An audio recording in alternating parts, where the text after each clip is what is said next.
You're listening to Sox in the Basement, a production of the Broadcast Basement Limited, where every show is 30 minutes of good and comes from a basement bar on the south side of Chicago. Pull up a stool, pour a cold one, and join us right now for Sox in the Basement. Heard everywhere podcasts can be found, and always at soxinthebasement.com. Man, I started my morning early today, Ed. Like, I was in a bar at 7 a.m. drinking. That's what I was doing. 7 a.m. You were in the bar already. Wall-to-wall human beings watching Team USA women's hockey, because I'm in Evergreen Park here, and Evergreen Park's own Abby Murphy, 19 years old, first-time Olympian, first game. Oh, yeah. Massive watch party. I got invited over there. Her dad was, like, standing next to me, and he wouldn't look at the screen because he was just like, I can't digest this as it's happening. I have to go home and watch it later. And the fact that the entire place, when we were in this bar that was open at 7 a.m., and there's just beers and pizza and the food. I mean, it was like, I don't think that place pulls in that many people on a Saturday night in the summer. The entire parking lot was filled with cars. Like, they canceled school because the kids can't make it to school, but everybody made it out at 7 o'clock in the morning to start pounding Miller Lights and Bud Lights and whatever else they could get behind the bar and watch a hockey game. It was insane. That's how my day started. So I'm already on a roll. Look, you got to have your priorities, right? I mean, we don't need no education. We don't need no thought control. What we do need is beer at 7 a.m. and watching women's hockey. So that's what Roger Waters was singing about back then. He really wasn't singing about anything else. It was just the desire to get a little drunk and watch some women's hockey instead of going to school in the morning. And the best part, and it's so south side, is that there were so many kids from the schools that were closed in there as well. It's like, hey kids, sure, we're going to the bar. Wake up! Like, so it's going to be a long February in Evergreen Park, I believe, because I think they're doing that every day. No, my friend, time flies when you're having fun. This is a good thing for you.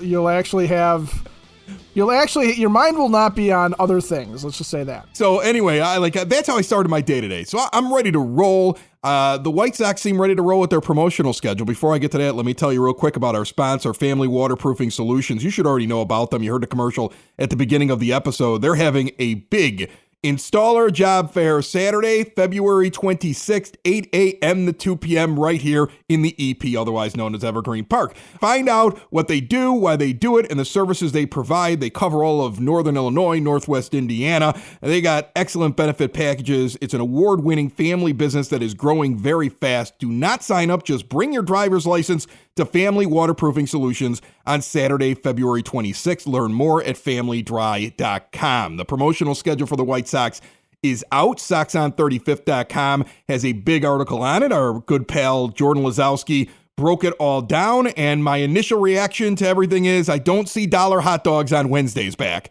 The White Sox seem to have they've used the pandemic to slowly just get rid of that promotion. They must have been taking a bath on it because they are not bringing it back.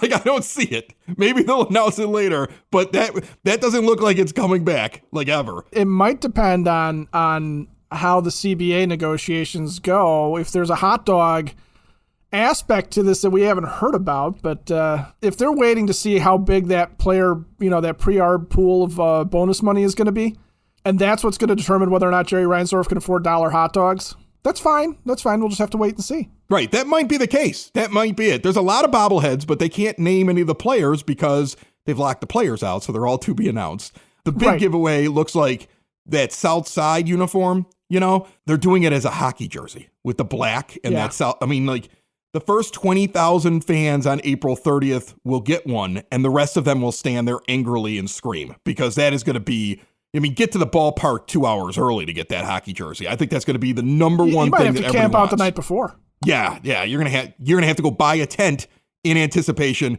of the camping. Now, I believe that day will happen.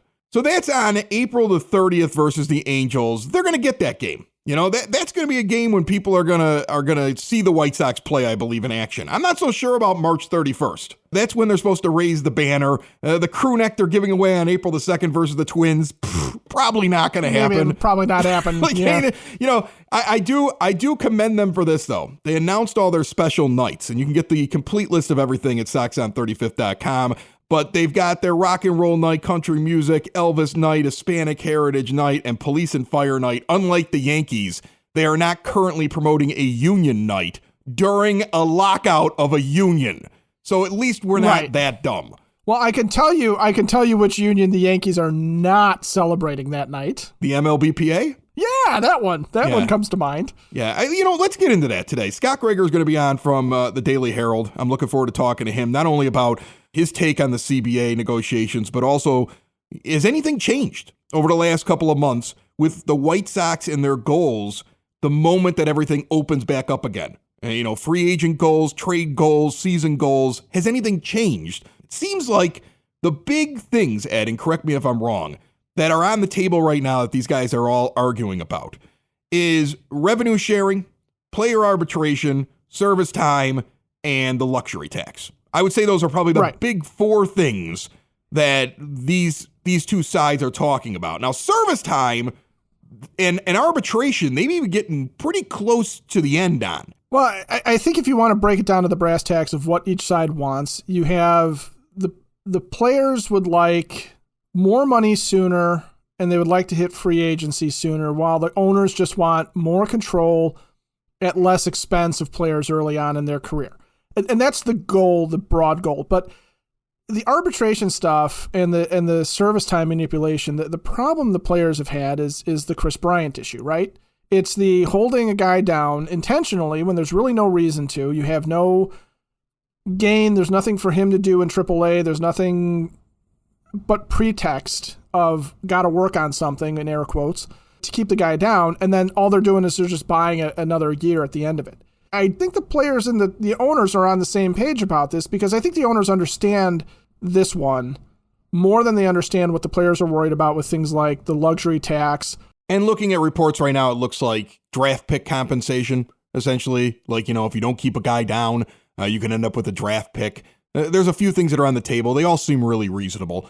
But then when you get around to the arbitration years, like, they're not going to give up arbitration years, but the players want to make more money. So then the idea becomes bonuses for how they perform. If they place high up in WAR or in awards that are given out at the end of the year, then there's a bonus pool in which guys are going to make more money because they couldn't earn more by getting to free agency earlier. The problem I think that they have right now is trying to decide how to and how many players to qualify for this. Because what I'm seeing is there's been talk about that bonus pool, the pre-arb guys getting into the bonus pool, and whatever methodology they use to determine who's involved in that. I've seen articles where they note like Corbin Burns and Vlad Guerrero Jr. would have made way more money. Austin Riley of the Braves would have made way more money last year under the system.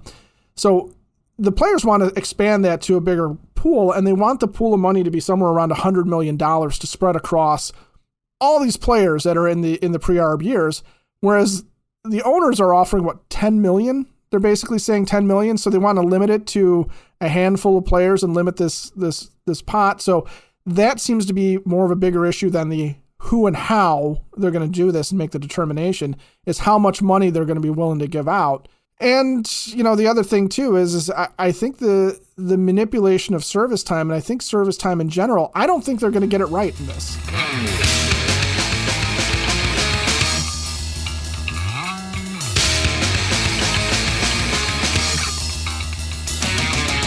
Ed, when this mess is over, we're going to be at Cork and Carry at the park. In fact, I can guarantee you at some point in opening weekend, we are going to have a big shebang out there at 33rd and Princeton to welcome baseball back, the AL Central champs back, as we prepare for what is hopefully a magical season in which we'll look back and be like, remember the mess in the spring?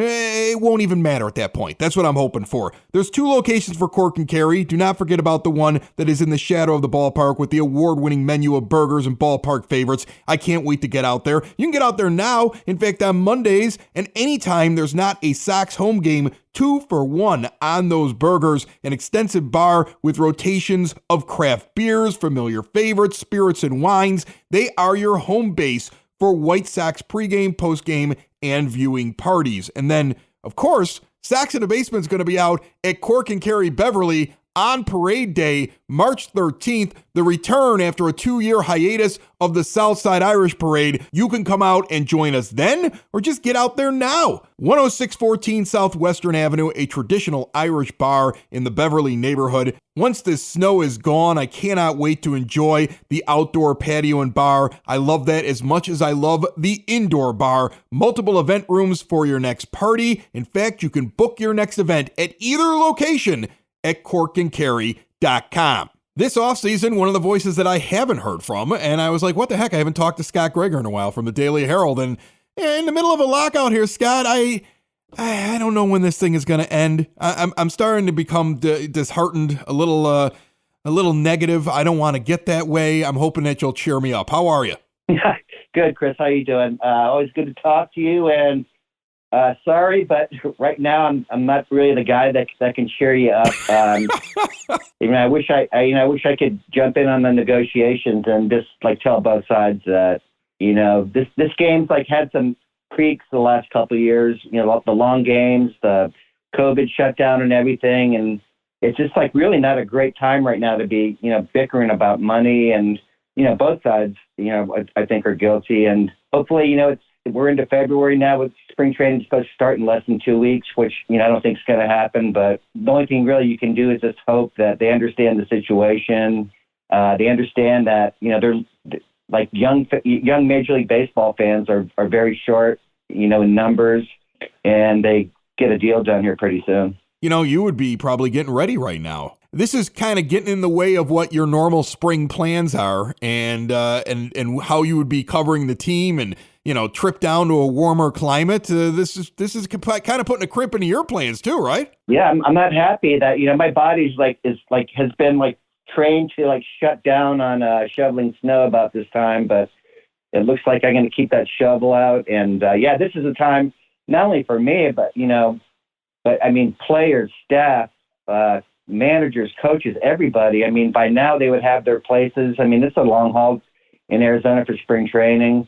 You've got to get those places reserved. That's why even if they would get a deal, say next week, there's going to be a delay at the start of spring training. Just all the stuff you've got to do, as players, major league teams, they got to get their minor leaguers down there.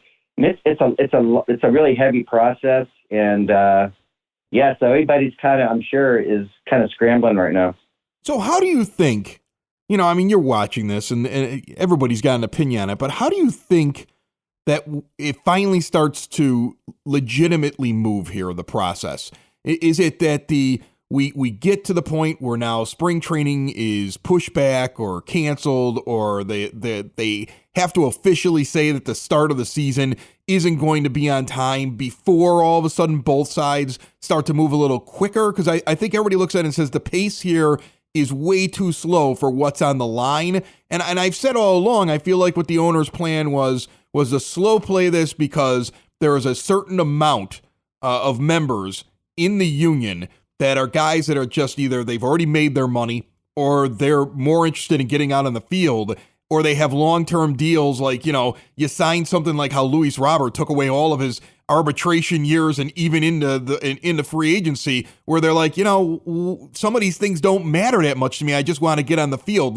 Where do you think the tipping point is where a certain amount of union members and owners actually start putting their nose at a grindstone and getting this thing done? Yeah, that's a great question, Chris. I think, so the lockout started, December 2nd. So I think everybody knew that December, nothing was really going to happen, and nothing did happen negotiation-wise.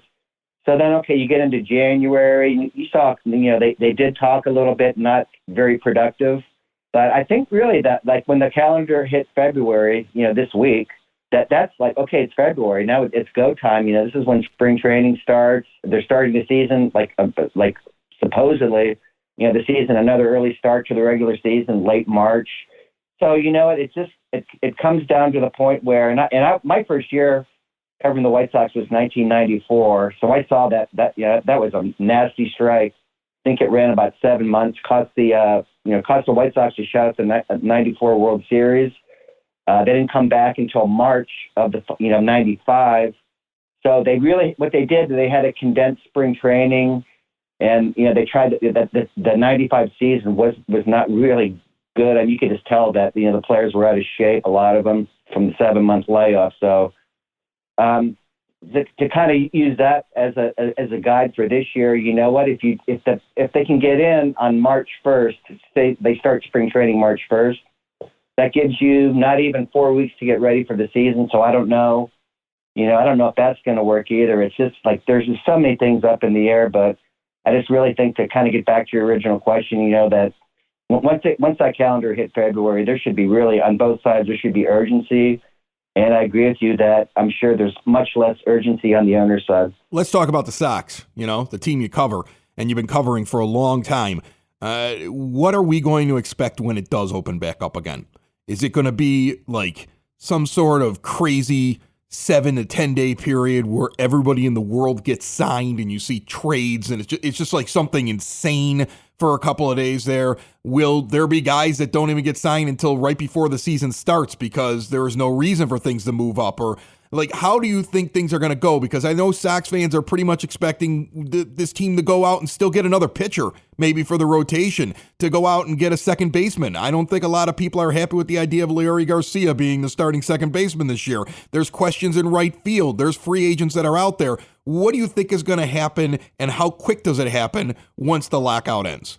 That's another great question because, if you remember, like the final, the last couple of weeks in November, everybody knew the lockout was coming, and there was just a flurry of stuff going on, throughout Major League Baseball, including the White Sox. You mentioned Leury Garcia. They brought him back, and they basically replaced Craig Kimbrell in the bullpen with Kendall Graveman, who should be much better in that 8th inning role, setting up Liam Hendricks.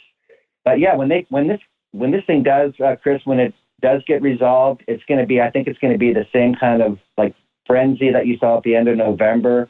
You mentioned starting pitching. I think the White Sox, I just think a bigger priority than starting pitcher is, either second base or right field. I don't know if they have money. Like, say they go get a Nick Castellanos, who would be great for them in right field.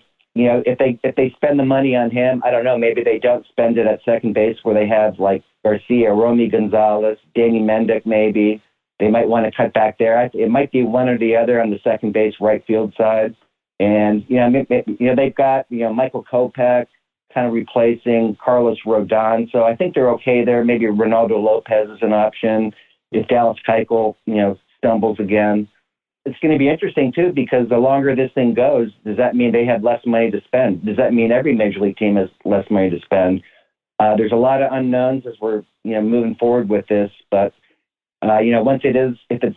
if this thing is settled relatively soon, then I think you're going to see that flurry of signings and trades. I find it interesting, though, when you started that answer that right away you were like, Graveman replaces Kimbrell. Kimbrell's still on the team. So I think you're still of the mindset that a lot of us were right when this lockout began, that like Craig Kimbrell's as good as traded. 100% he's going to be traded. I think they 100% they want to trade him. I think he's got a $16 million contract for the 2022 season, which isn't, given his track record, that's not an exorbitant sum for a guy like Craig Kimbrell. He just needs to change the scenery. I mean, look how good he was for the Cubs, the first 4 months of last year before he got traded to the Sox as a closer. So he has value. There are teams like the Phillies, Dodgers, several others probably that need a proven closer like Kimbrell. And I think Craig probably would have been traded in November, but Rick Hahn kind of mentioned it that teams were so busy just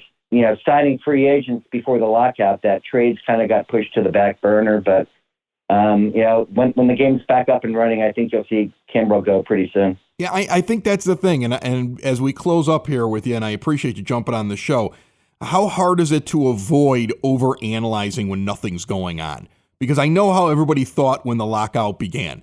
They're going to make a deal where they're going to trade Kimbrel to probably go out and get that second baseman or, a right fielder. And then they're going to go in the free agency for the other position. And they maybe try to add a pitcher at a low cost of just a couple of $1 million just to add another arm into the rotation. And everybody was pretty much saying the same thing. And then you get this long lockout and people just start overanalyzing. Well, maybe they're going to keep Kimbrel. Well, maybe they're going to do, how hard is it for you to almost turn the brain off a little bit and say what they were thinking in November is probably what they're thinking now?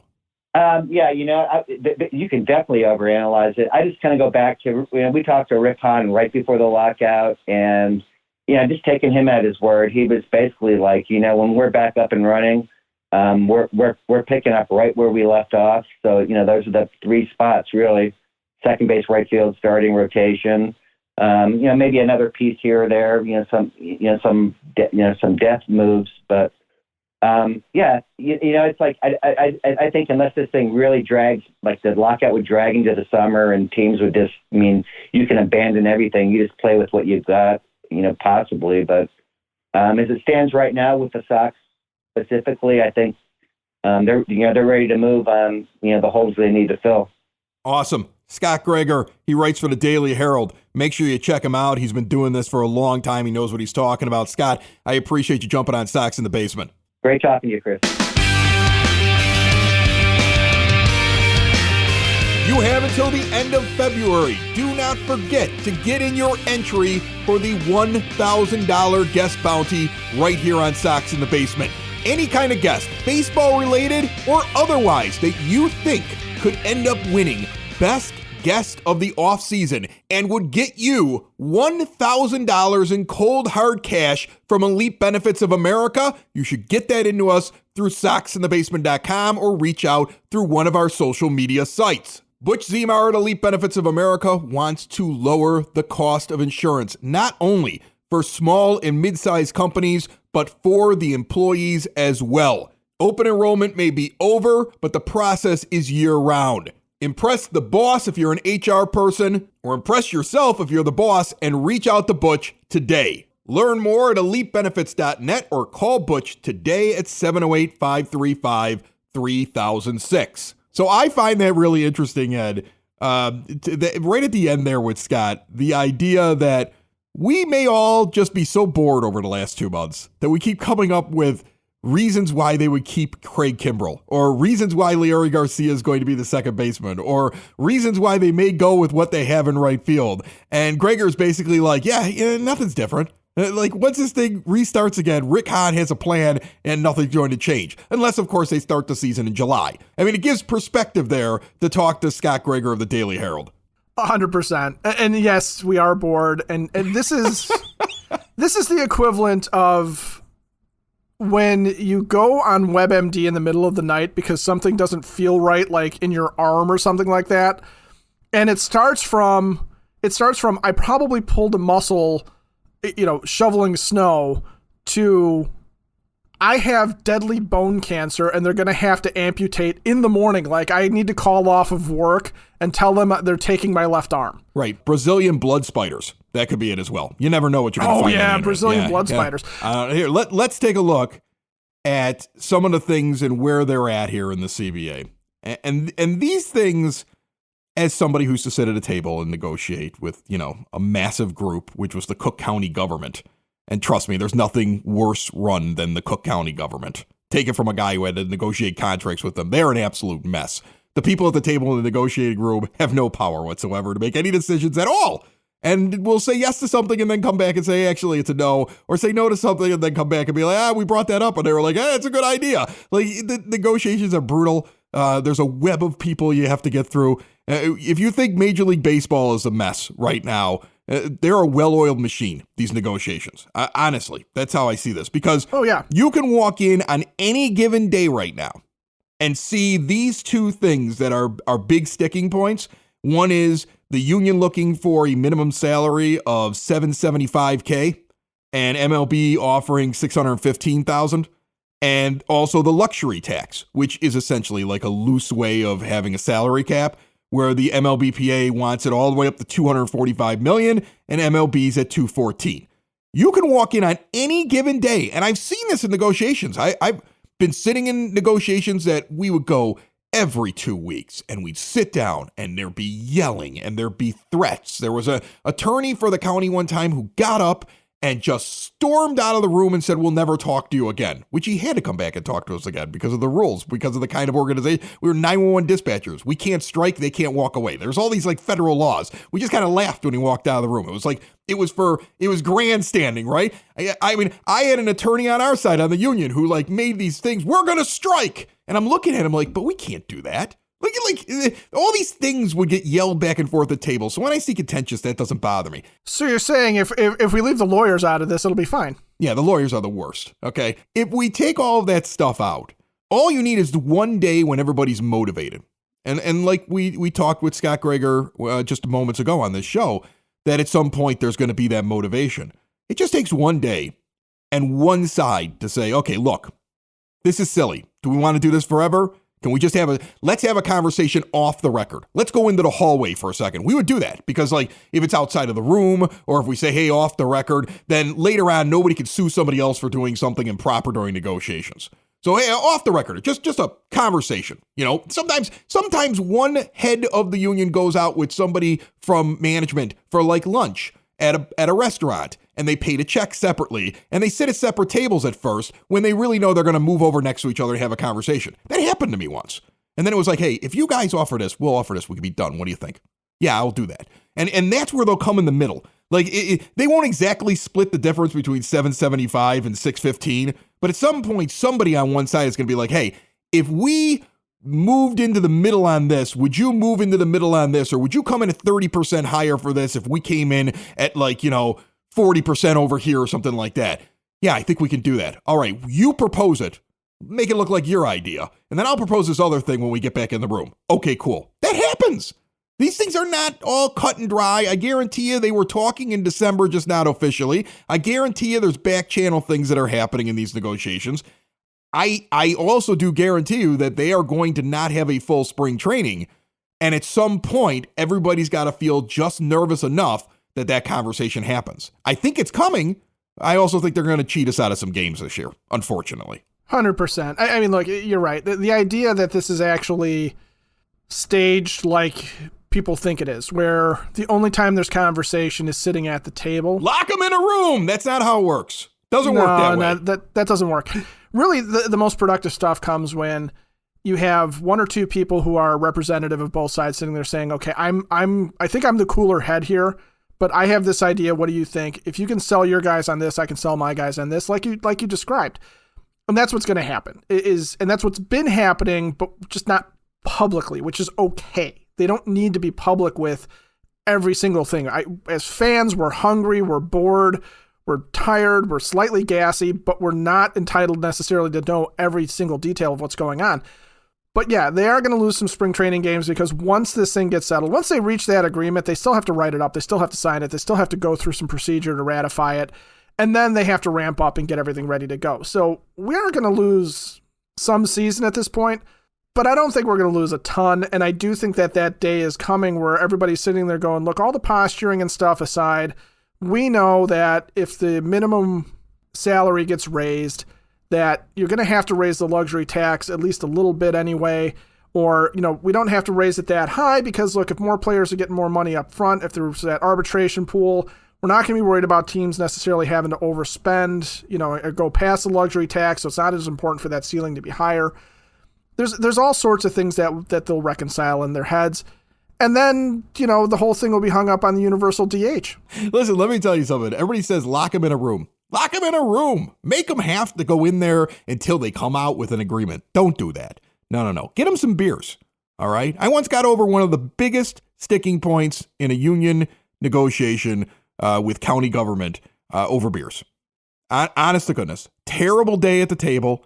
Everybody's miserable walking out. Okay? And I go find myself walking down the street next to one of the lead guys on the other side. And he goes, "You want to grab a beer and have a talk?" And I'm like, "Yeah, sure." And we went in and we waited till we were about 2 deep. And then I started telling him, like, this is what I really want. And he's like, "Well, this is what we really want. And this is our ending point." I'm like, "Well, then why are we wasting all this time? Do you really like seeing me that often?" And it's kind of how we got to where we were. You know, not everything is decided at these conference tables. I say a keg of beer and lock him in a room with that. Let's get it done. You're so right. I one of the most contentious cases in my other life was the head lawyer on the other side, and I would, afterwards, he'd sit there and go, Edward. I mean, we were just fought in court in front of the judge. Edward, it's your turn to buy the coffee. Can we go out for a smoke first? Sure. Let's go grab a smoke and a coffee and figure out all of life's problems. And we understood each other perfectly. Our clients didn't understand each other, and that was the problem. Right, exactly. And I think when it gets to that point, I think you're going to get some sort of result. I mean, look, what you really want is drunken lawyers. You know how we said earlier, lawyers are a problem? They are. Drunken lawyers make rash decisions and just kind of agree to a lot of stuff. That's what you need. You need intoxicated lawyers. Get them out to a bar. Even better. Get the lawyers stoned, because they'll say something and then they'll forget what they said 30 seconds later. All right. So we need some drugs. We need some booze. I need a plane to Mexico. I'll get this thing done in 24 hours. I'll be back with an agreement. What do you say? Let's get to it, man. I want that jersey. Socks in the basement. Socks in the basement. Socks in the basement. Socks in the Basement. Heard everywhere podcasts can be found, and always on socksinthebasement.com.